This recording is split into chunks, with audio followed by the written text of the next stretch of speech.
Kembali lagi di Good News Today pemirsa. Indonesia World of Treasure merupakan satu buku fotografi pertama. Ini dia karya dari Ebi Febri Adrian. Ini dia bukunya.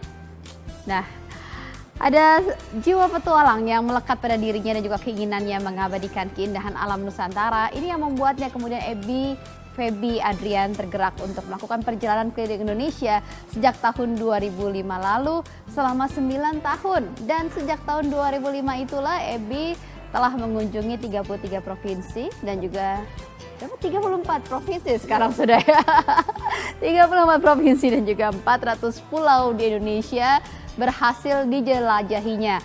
Tidak hanya itu, ia juga mengunjungi berbagai pelosok daerah yang memiliki nilai sejarah dan budaya yang tinggi.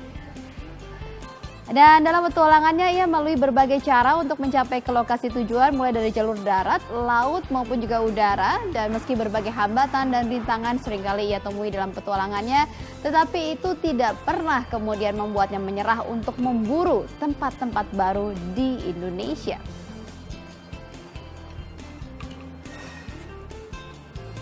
Dan kami sudah berhasil menangkap Bang Ebi di sini. Welcome ya. Selamat Terima datang. kasih. Pertama-tama saya mau bilang saya ngiri banget. Bener ngiri banget. Yeah. Bisa keliling Indonesia 9 tahun loh. Asik banget sih itu. Dananya dari mana pun pasti butuh dana banyak sekali tuh. Iya, bener sih. Cuman memang harus butuh pengorbanan untuk bisa keliling begitu. Karena saya meninggalkan ya kehidupan yang normal ya. Sama seperti teman-teman lainnya, normal. Tapi sepertinya saya memulai untuk bikin buku ini karena saya suka buku nih, banyak koleksi buku. Karena belum ada buku Indonesia yang lengkap satu negara, komplit. Iya, Belum itu ada, benar. Itu benar. itu. Atau juga kebanyakan tulisnya sama orang-orang luar negeri malah. Betul, makanya banyak bule-bule lah yang bikin ya. Kalau Indonesia sendiri agak kurang. Ya mudah-mudahan makanya dengan adanya buku ini bisa menjadi sebagai pacuan, jadi motivasi buat teman-teman juga. Mereka akan bikin buku terus seperti Jadi itu. terprovokasi karena Iya, adanya memprovokasi. satu loophole, satu puzzle yang belum terisi ya dalam wisata Indonesia. Betul. Tapi biaya dari mana? Itu saya masih tanyakan itu karena kan kita tahu seringkali pergi ke negara-negara Asia itu jauh lebih murah dibanding pergi ke Indonesia bagian timur begitu misalnya. Betul. Kalau kita di Jakarta. Kalau biaya sih sebenarnya biaya pribadi. Biaya pribadi yang memang harus banyak banget yang dikorbankan dari saya juga dari usaha Saya dan dengar katanya sampai jual usaha, jual semuanya pada saat itu. jual rumah juga. Oh iya? Sampai akhirnya nomaden dan harus berkompromi dengan ibu dan adik-adik juga karena ya untuk mereka mengerti kan karena abangnya akan membuat sebuah buku Indonesia. Saya bilang ini sebenarnya bukan untuk saya, kepentingan saya pribadi, tapi ini untuk Indonesia loh. Karena pekerjaan ini kan nanti saya dedikasikan, kita dedikasikan untuk Indonesia karena biar Indonesia nggak malu sama negara luar. Indonesia juga punya buku yang komplit loh. Iya, Sekarang iya. ada bukunya seperti itu. 9 tahun itu waktu yang lama loh untuk kemudian secara tekun menjalani mimpinya. Pertama target 3 tahun. Iya. 3 tahun, jalan lagi ternyata kurang. 4 tahun, 5 tahun, 6 tahun. Ternyata Indonesia luas banget. Iya. 9 tahun aja belum cukup. Dihitung-hitungan saya, itu mungkin seumur hidup saya akan belum tentu bisa keliling semuanya. Jadi ini 9 tahun ini keliling Indonesia masih belum selesai? Di list saya ada 5.000 destinasi wisata. Iya. Di list saya. Iya. Saya baru 2.300. 9 Wow. tahunnya 2.300. Jadi dan itu setiap hari nambah. Iya, Di iya, medsos itu selalu ada tempat baru. Iya. Dan akhirnya begitu saya datang ke tempat baru, ada lagi tempat baru. Begitu saya datang tempat baru, akhirnya ya kayaknya pekerjaan yang tidak pernah selesai. Bang, kalau kita traveling itu kan, kita seringkali merasakan satu experience melihat apa yang ada sesuatu yang growing, ada sesuatu yang tumbuh dalam diri kita. 9 tahun keliling Indonesia, apa yang berbeda dari seorang Ebi Febri Adrian sebelum berjalan keliling Indonesia? Tentunya pasti banyak banget teman ya. Di mana-mana saya punya teman, saya bisa lebih istilahnya lebih cinta dengan Indonesia. Saya juga keluar juga hampir setiap tahun untuk perbandingan ya. Jadi saya nggak mau cuman dia bilang, oh Indonesia bagus banget. Oh di luar juga saya harus lihat. Karena saya harus membandingkan antara negeri saya sama negeri tetangga atau yang jauh di sana. Kemarin juga saya baru pulang dari Afrika sebulan untuk keliling. Jadi saya tahu kenapa di sana mahal banget, tapi turis berbondong-bondong. Kenapa? Ah itu dia, karena mereka pinter promosi, jualannya pinter. Oh. Mereka spend money ribuan dolar untuk satu destinasi. Iya. Contoh, naik Gunung Kilimanjaro. Satu bulan minimal harus keluar duit 1.200 sampai 1.500 dolar. Oke. Nah sekarang saya mau pamerin ini foto-fotonya. Kita lihat di layar. Coba kita tanya. Mau foto apa nih kita kelar? Nah ini dia. Ini di mana nih? Bang Ini Ebi? di Batu Alif di Natuna. Kalau orang nggak tahu ini pasti nyangka dikira Belitung. Belitung. Saya Betul. juga pikir Belitung. Wow. Karena di Natuna itu ini bukan tergantung apa ya. Di Batu Alif Natuna beda sama Belitung, batunya besar-besar dan seperti belimbing. Dia ada uratnya seperti belimbing. Kalau di Belitung Bangka batunya polos. Iya. Kalau di sana kelihatan, oh kalau batunya ada alur seperti belimbing, Itu Natuna. itu di Natuna, Batu Oke. Alif. Nah kita Gitu. lihat lagi. Ada lagi gambar-gambar yang lain. Indah Indonesia tuh ya. Nah, ini di mana coba? Ini di mana coba? Banyak yang Stasiun bilang kereta. ini di Eropa. Iya. Saya benar. selfie ini, saya foto selfie. Ini cuma di Bandung, Sebelah mana? Jalan Asia Afrika. Oh begitu. Jadi saya bilang, bisa oke, jadi begini? iya makanya banyak orang bilang, saya sempat upload ya, wah ini di Eropa ini di mana? Ini di Asia Afrika Bandung. Jadi sebenarnya ada beberapa bagian itu, oh di Eropa juga ada bisa loh, dibikin settingan Saya seperti tadi itu. mikir Vietnam, Laos, begitu. Wow, jadi peninggalan-peninggalan dari Betul. Eropa di Asia. Nah, kalau yang ini apa nih? Ada. Ini Gua Lalai di Majalengka. Jadi sebenarnya kurang wide, harus lebih wide lagi gitu. Karena Tapi dia ngeliatnya. bolong ya atasnya ya. Jadi ada jutaan kekelawar juga kalau dia terbang gitu. Iya. Majalengka juga ada yang lagi happening sekarang, terasiring kebun bawang itu loh. Kalau biasanya kan terasiring kan padi ya, Iya. tapi itu bawang, keren banget. Oh, nice. Ini. Ini gua single pit, salah satu gua single pit terdalam di Indonesia, ini di Maros. Dalamnya 3 kali tinggi Monas. Wow. Jadi kalau Monas ditumpuk itu Iya. 3 kali dalamnya. Tapi ke tempat-tempat kayak gini gimana caranya? Ini kan suatu tempat-tempat yang sulit dicapai. Memang sih ada beberapa tempat orang tergantung traveler atau fotografer yang akan mengunjukkan mereka milih tempat yang mau yang gampang atau yang susah gitu. Kalau mau gampang seperti ini di danau, ini ada danau di atas, danau di bawah sama Ada danau Talang. 3 danau tuh ya? 3 danau. Selama ini orang lihat cuma di bawah. Ini saya harus naik gunung Talang dan dari atas kelihatan banget sampai di ujung ada kelihatan gunung Kerinci. Jadi memang ada beberapa yang kita harus agak capek, tapi Iya. kita puas. Iya. Ini bisa dibikin kayak Bromo, dibikin penanjakan jalan. Cuman memang itu butuh sadar diri dalam tanda kutip orang-orang pariwisata. Nah, kalau yang ini? Ini air panas tinggi raja di Sumatera Utara. Sama seperti di Huanglong atau Pamukkale. Saya pernah ke sana, di sini juga bagus loh. Di Indonesia juga ada yang kayak gitu. Jadi di luar ada, di Indonesia juga ada. Jadi kita nggak pernah kalah sama luar. Sampai salju pun kita punya. Iya ya, ada di Papua Jayawijaya, ya, betul. Jayawijaya ada ya. Nah, ini kalau yang ini gimana nyampainya? Ini sebenarnya cuma 2 jaman dari airport Kuala Namu di Medan. 2 jam, Oh, 2 ya? jam 3 jam deket kok. Oh, deket banget ya Nggak jauh, sebenarnya ya. bisa pakai mobil Oke. dan tidak perlu naik gunung. Iya. Turun mobil kita Ini jalan. termasuk jarang diekspos ya, jarang sebenarnya- orang tahu ini. Udah ada yang tahu, cuman memang belum terlalu luas eksposnya. Iya. Kalau Betul. yang ini Papua Wah, ya. kali ini orang udah tahu ini salju di Jayawijaya, Papua. Ini naiknya Pak helikopter. Ini pakai helikopter, jadi nggak terlalu capek lah. Kalau ini Lamin Mancong di lamin adatnya Dayak Benuak di Kalimantan Timur. Iya. Ini unik kenapa saya masukin? Karena dia 2 lantai. Rata-rata longhouse, lamin Satu. atau betang itu cuma 1 lantai. Iya. Ini ada 2. Jadi memang sengaja saya banyak keunikan Indonesia. Jadi ada di sini, ada di sana. Tapi rata-rata di dunia mana kita juga punya. Iya. Nah, selama perjalanan pasti kan kita mengalami satu pengalaman-pengalaman ya. Saya dengar katanya pernah sampai kemudian hampir mati katanya. Beberapa kali lah. Kalau gitu. Gimana ceritanya? Di mana kejadiannya? Salah satu tempat aja ya, karena Coach Iten banyak tempat. Salah satunya saya belum berani ke Wakatobi lagi. Oh ya, lautnya itu Ya. kalau musimnya salah itu aduh. Pertama ke Wakatobi 97. Habis diving ke sana, pas pulang Ya. mesin kapalnya pecah. Oke. Pecah, bukan bocor, pecah. Hantam ombak atau bagaimana? Enggak, memang sudah Memang tua pecah ya. saja ya. Terus pas pulang perjalanan harusnya dari Pulau Wangi-Wangi ke Bau-Bau itu mungkin 8 jam. Ya.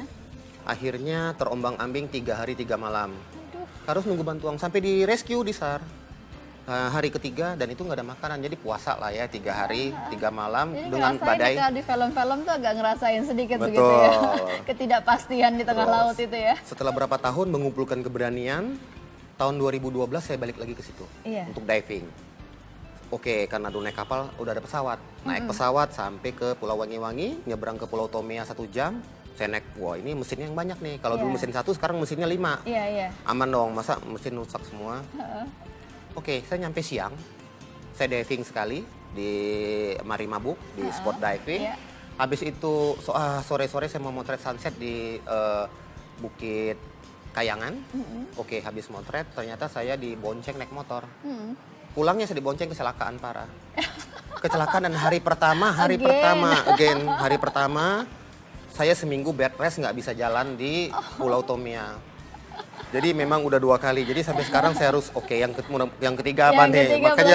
Ketiga dapat payung sama gelas lah. Betul, kayaknya perlu. Makanya saya bilang, oke, mungkin skip dulu nih. Beberapa sering dapat tawaran, oke kita diving di Wakatobi. Nanti dulu, yang lain banyak. Jadi alasannya, spot lain masih banyak. Oke. Tapi katanya juga saya dengar katanya pernah berantem juga sama masyarakat lokal. Gimana sih kok bisa berantem, ceritanya gimana? Sebenarnya gini, kan pasti ada lah namanya orang nakal ya, nggak semua orang baik. Saya banyak sekali menyumpai orang-orang baik di jalan. Ada juga sebagian yang menyumpai orang-orang jahat gitu. Pastilah, nggak mungkin dalam 9 tahun tuh mulus banget, nggak ada, kayaknya nggak lecet deh, nggak ada kerikil. Sebenarnya itu pengalaman yang tidak perlu diceritakan. Off the record sebenarnya itu, mungkin kita ceritanya dulu. Terlanjur ditanyain, jadi ya harus jawab ya. Iya, karena karena saya pernah dirampok, diajakin berantem, terutama ya di terminal, di pelabuhan. Memang jalan sendiri biasanya? Jalan sendiri. Benar-benar sendiri? Sendiri. Nggak ada teman, nggak ada apa? Kadang-kadang ada teman yang mau join, tapi tidak selalu. Kadang-kadang mereka paling join 4 hari, beberapa hari, pulang. Saya terus jalan terus. Maunya sih ditemenin terus maunya ya, tapi ya itu. Orang nggak bisa kan, gitu. Saya sih maunya rame-rame. Kalau bisa kan berbagi kesenangan rame-rame daripada sendirian. Tapi emang nggak banyak juga sih yang bisa ngikutin 9 tahun itu juga. Ya, memang diperlukan kegilaan yang sampai. Nah, ngomong-ngomong soal buku ini, saya dengar buku ini sudah mengharumkan nama Indonesia ke mancanegara. Ya, ada pamerannya ya. Tahun lewat, saya September-Oktober saya pameran di 5 negara. 5 negara ya, Inggris, Polandia, Hungaria, Slovakia, dan Jerman. Dan kedepannya akan dibawa kemana lagi? Atau ada rencana lagi ke depan buku selanjutnya? Tahun ini beda benua, mudah-mudahan lah, insya Allah beda benua. Jadi setiap tahun mudah-mudahan bisa pameran di setiap benua. Ya, semoga lah ya. Karena saya tuh nggak ada, jujur aja, saya sampai sekarang belum kerjasama dengan pemerintah. Iya. Gitu, mungkin karena birokrasi ya. Mungkin ya mudah-mudahan kalau Pak Menterinya lihat nonton begini kan lumayan oke, Pak. Kan? Oke, kita mau bawa kemana nih? Lumayan kesenggol sedikit gitu kan. Betul. Diajak pameran ya. Mau pameran ke bulan pun ayo. Tapi kan ini tadi kan dibilang ada 5.000 destinasi yang catat dan masih mau nambah. Catatan saya. Iya. Baru 2.000 destinasi, berarti akan ada buku kedua, ketiga dong pasti ya, kan, semoga akan ada revisi. Akan ada revisi Indonesia, buku Indonesia mungkin dengan judul yang sama atau judul yang berbeda. Karena Indonesia nggak akan habis. Sejak zaman Belanda, mereka sudah motret. Sampai saat ini selalu ada yang bisa dieksplor. Indonesia nggak akan habis Nggak akan habis ya, nggak ada apa. Satu tempat tujuh pun seperti Bali pasti ada juga hal-hal yang baru lagi, yang baru begitu, walaupun sudah sering dikunjungin. Dan saya berharap buku ini memotivasi orang-orang Indonesia untuk membuat buku. Jadi jangan karena sudah ada buku ini sudah mewakili, maksudnya mereka juga oke, kita bikin buku nih sebanyak-banyaknya tentang maba, tapi kita bikin yang berkualitas. Biar kita nggak kalah sama negara-negara tetangga atau yang bule-bule yang buat selama ini, mereka juga bikin buku Indonesia terus seperti itu. Nah, kita jangan kalah saing. Kalau Abang kan melihat ya pariwisata Indonesia, sudah keliling Indonesia, terus kemudian sudah studi banding begitu ke luar negeri, apa yang Indonesia begitu cantik, kita setuju, semua sama setuju dengan itu. Tapi apa dong kemudian yang kurang dari kita sehingga kemudian kita belum bisa pasang taring begitu di dunia internasional? Sebenarnya promosi. Kalau dulu promosi kita minim, mungkin sekarang promosi kita banyak, tapi kita belum didukung sama infrastruktur dan SDM. SDM kita masih kurang, jadi masih banyak tempat yang belum sadar wisata. Orang-orangnya ya, belum. Padahal ini tempat kita nih bagus banget loh, tapi kemana sih jualnya? Ini yang pintar nih. Di Indonesia banyak banget resort. Iya. yang harganya ribuan dolar per malam. Yang punya bule-bule. Dan mereka selalu full book. Iya. Kenapa? Mereka pinter promosi jual, sedangkan kita nggak pinter. SDM-nya mungkin belum, jadi masih kebingungan ini. Ini kita promosi kemana Padahal sih? bisa diandalkan sebenarnya. Oh bisa ya. dong, Iya. kenapa negara luar bisa? Contoh negara tetangga deh, mereka nggak punya apa-apa, mereka udah 30 juta Tetangga turis yang sebelah mancanegara. mana nih? Tetangga sebelah kiri, sebelah kiri. Makanya itu, mereka udah 27-30 juta turis mancanegara. Kita baru 9, baru mau naik mencanangkan ke 12 juta. Iya. Tapi kalau gini, saya nggak yakin. Karena dari dulu sebenarnya, gimana nih kayak gini? Iya. Itu harus berubah lah. Gitu. Ya mudah-mudahan memang bukan hanya pemerintah juga yang bergerak, tapi juga kita juga masyarakat Indonesia berbuat dengan apa yang kita bisa untuk pariwisata Indonesia, untuk keindahan Indonesia. Saya pernah bicara dengan salah seorang videographer di Amerika. Dia ada videographer untuk channel-channel petualangan begitu ya. Dia bilang di Indonesia itu kalau nggak diving sama saja seperti punya Ferrari tapi tidak pernah dikendarai. Jadi begitu terkenalnya di luar negeri. Tapi sebenarnya saya ingin tahu begitu Bang, Abang ini kan keliling dunia, keliling Indonesia terutama. Ini pasti namanya jalan-jalan pasti senang kan ya. Sebenarnya di balik semua itu apa kepuasan yang paling terutama? Kepuasannya karena gini, saya berpikir begini, simpel. Hidup cuma sekali dan hidup harus bermanfaat. Ya. Saya tidak mengejar hidup tidak mengejar kekayaan, tapi bagaimana saya bisa bermanfaat, bisa share ke semua orang apa yang dengan apa yang saya bisa. Salah satunya buat awal mungkin buku ini. Ini yang sudah saya tunjukkan. Oke, ini saya buktikan, bukan pembuktian untuk pribadi juga, tapi ini loh kita punya alam yang indah. Bagaimana tidak sekedar dinikmatin, bagaimana kita bisa menjaga alam. Contoh foto-foto yang di sini, oke, Indonesia indah, bla bla bla bla bla. Tapi kalau kalian nggak jaga, mungkin 5, 10, 20 tahun lagi nggak akan bisa lihat lagi karena udah sekedar ada di hancur. fotonya Bang Ebi Betul. Febrian aja. Iya. Makanya itu kita cuman oke ini indah harus datang, tapi bagaimana kita menjaga, mempromosikannya. Bagaimana dengan manusia-manusianya di Indonesia? Ada berbagai karakter, ada berbagai budaya, ada berbagai kebiasaan.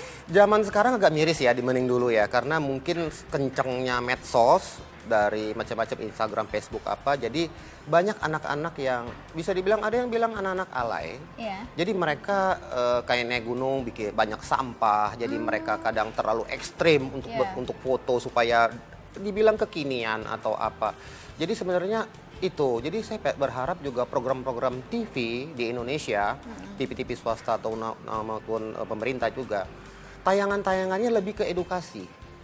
Jadi saya lihat belum banyak tayangan yang edukasi bagaimana, oke kita traveling nih, kita naik gunung nih, safety-nya gimana, kita diving nih, ada safety, jadi cuman lebih ke fun. Dan tanggung jawab juga ya, naik gunung bawa pulang sampahnya. Betul, begitu. tanggung jawab begitu.